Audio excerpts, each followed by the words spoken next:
कमरे में पहुंच जाती है। वो बिस्तर पर से रोहित को फिर डंडों से मारने लगती है। अरे मर गया, अरे मर गया। तू भूत प्रेत में नहीं मानता ना? शिखा की नई नई शादी हुई थी।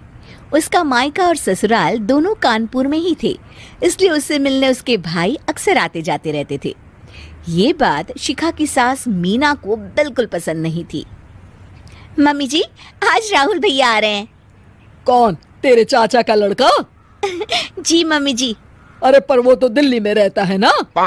हाँ मम्मी जी, उन्हें कल सुबह दिल्ली के लिए निकलना है, तो वो आज मुझसे मिलते हुए कल सुबह यहीं से निकल जाएंगे।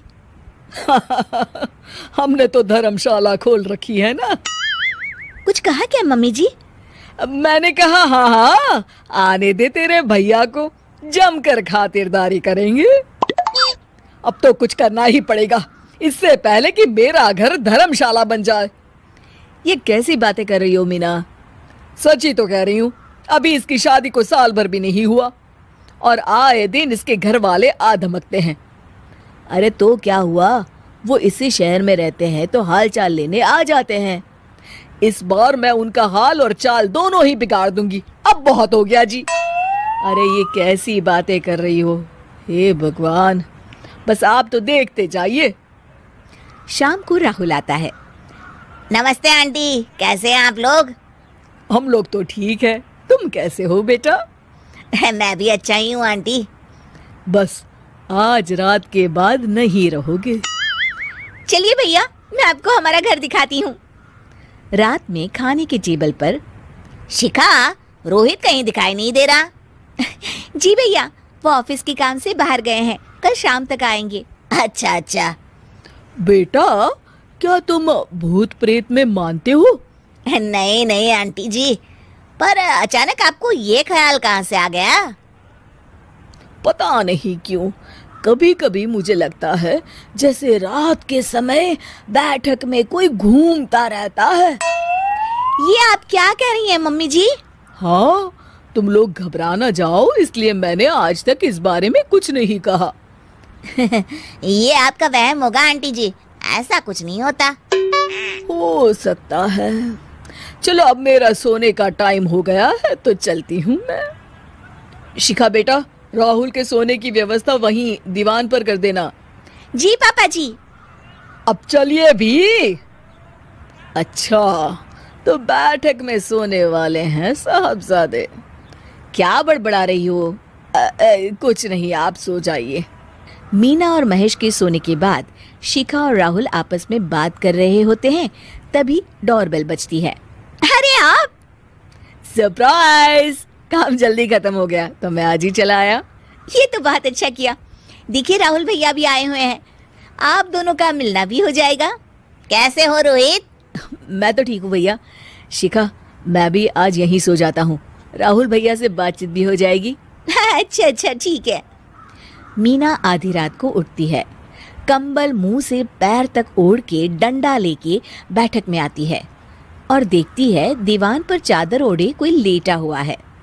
देखो तो कैसे मजे से सो रहा है बहन के ससुराल में। मीना ताबड़तोड़ 4-5 डंडे मार देती है। अरे मर गया, अरे बचाओ बचाओ, कौन है? मीना जल्दी से अपने कमरे में भाग जाती है। हे भगवान, ये मैंने क्या किया? ये रोहित कहाँ से आ गया? लगता है ये नालायक राहुल मेहमानों वाले कमरे में सो गया होगा। आज तो इसकी खैर नहीं। उधर बैठक में, अरे क्या हुआ रोहित? मैं बाथरूम में था, तुम्हारे चिल्लाने की आवाज सुनी। पता है भैया, मैं सो रहा था, अचानक से कोई आकर मुझे डंडे मारने लगा। ये क्या कह रहे हो? लगता है तुम भी आंटी की तरह भूत प्रेत में मानते हो। नहीं नहीं भैया, सच में कोई आया था। मैं तो जा रहा हूँ मेहमानों वाले कमरे में सोने के लिए। इस समय अपने रूम में जाऊंगा तो शिखा की नींद खराब हो जाएगी। ठीक है भाई, जाओ तुम, जहाँ तुम्हारा भूत डंडा लेके ना आ सके। थोड़ी देर बाद मीना कंबल ओढ़ के डंडा लेकर मेहमानों वाले कमरे में पहुंच जाती है। वो बिस्तर पर से रोहित को फिर डंडों से मारने लगती है। अरे मर गया, अरे मर गया। तू भूत प्रेत में नहीं मानता ना? ये ले, अब डंडे खा। हैं? ये तो माँ की आवाज है। रोहित कंबल खींच देता है। बेटा तू? अरे ये क्या कर रही हो माँ? मार मार के मेरा भरता बना दिया आपने। माफ कर दे मेरे लाल, मैंने तो तुझे ही मार मार के लाल कर दिया। मैं तो उस राहुल के बच्चे को सबक सिखाना चाहती थी। राहुल भैया को? हाँ बेटा, मुझे लगा अगर उसे डंडे मारूंगी तो शिखा के मायके वाले यहाँ आना छोड़ देंगे। हे भगवान, माँ ये घर शिखा का भी है, उसके घर वाले जब चाहे आ सकते हैं। हाँ बेटा, आज मुझे भगवान का इशारा समझ में आ गया। मैं कितना गलत करने चली थी और अपने ही बेटे को चोट पहुंचा दी। अब चुपचाप जाके सो जाओ माँ, और किसी को कुछ बताने की जरूरत भी नहीं है।